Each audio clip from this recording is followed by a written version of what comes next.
నమస్కారం. సగ్గుబియ్యంతో హల్వా ఎలా చేసేది అనేది ఈ వీడియోలో మనం చూసే ముందు, నా వీడియోని అందరూ చూస్తున్నారు, లైక్ చేస్తున్నారు, కానీ షేర్ చేయండి, దయచేసి సబ్స్క్రైబ్ చేసుకోండి. ఇప్పుడు వీడియోలోకి వెళ్దామా? ముందుగా 1.5 కప్పు సగ్గుబియ్యాన్ని బాగా కడిగి దానిని బాగా శుభ్రం చేసుకొని, ఆ తర్వాత ఈ సగ్గుబియ్యంలో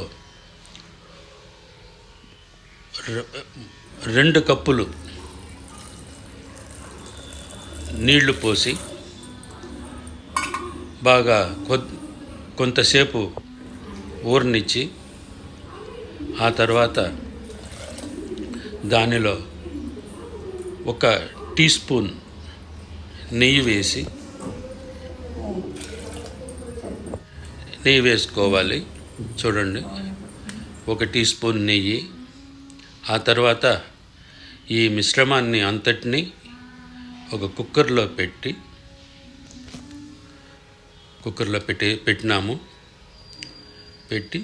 కుక్కర్ని క్లోజ్ చేసి వెయిట్ పెట్టేసి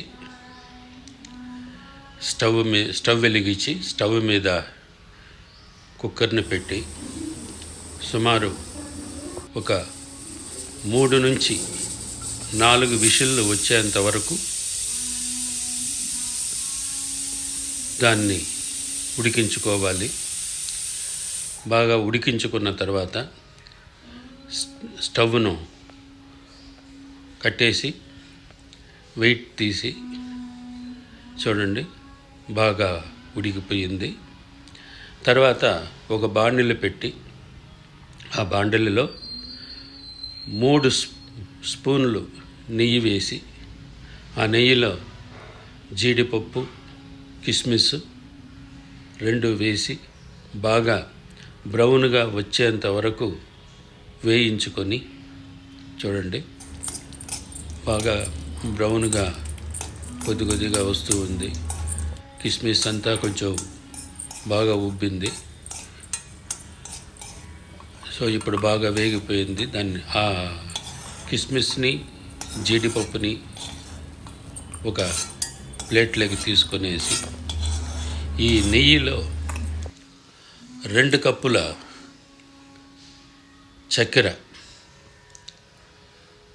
చక్కెరను వేసి బాగా కలబెట్టాలి. 2 కప్పులు అంటే మనం తీసుకునేది 1.5 కప్పు. 2 కప్పులు అయితే సరిపోతుంది, టేస్ట్ సరిపోతుంది. బాగా కలబెట్టిన తర్వాత చక్కెర కొంచెం బ్రౌన్గా వచ్చిన తర్వాత మనం ముందుగానే ఉడికించుకున్న సగ్గుబియ్యాన్ని అందులో వేసి బాగా దగ్గరకు వచ్చేంత వరకు మరగబెట్టాలి. చూడండి ఎంత దగ్గరకు వస్తూ ఉందో. బాగా దగ్గరకు వచ్చిన తర్వాత మరలా ఒక పెద్ద స్పూన్ నెయ్యి వేయాలి. నెయ్యి వేసి మరలా కలబెట్టి, మళ్ళా చిక్కగా దగ్గరకు వచ్చేంత వరకు కలబెట్టి, ఫైనల్గా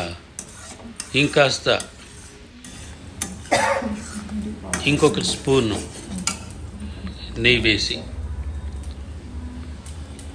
కలబెట్టిన తర్వాత చూడండి ఎంత చిక్కగా వస్తుందో మిశ్రమం. ఈ నెయ్యి వేసి బాగా కలబెట్టి, ఆ తర్వాత ముందుగానే మనం వేయించి పెట్టుకొని ఉన్న జీడిపప్పు, కిస్మిస్లు వేసి కలబెట్టి, చూడండి ఎంత టేస్టీగా వస్తుందో. వాసన చూడండి ఎంత బాగుందో. బాగా కలబెట్టిన తర్వాత బాగా చిక్కగా వచ్చిన తర్వాత, దగ్గరకు వచ్చిన తర్వాత చూడండి,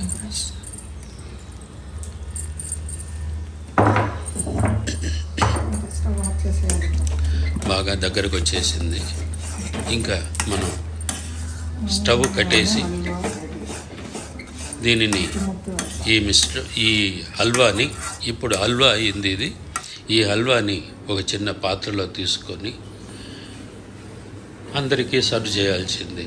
అంతే, రుచిగా హల్వా, సగ్గుబియ్యం హల్వా రెడీ అయిపోయింది. Thank you.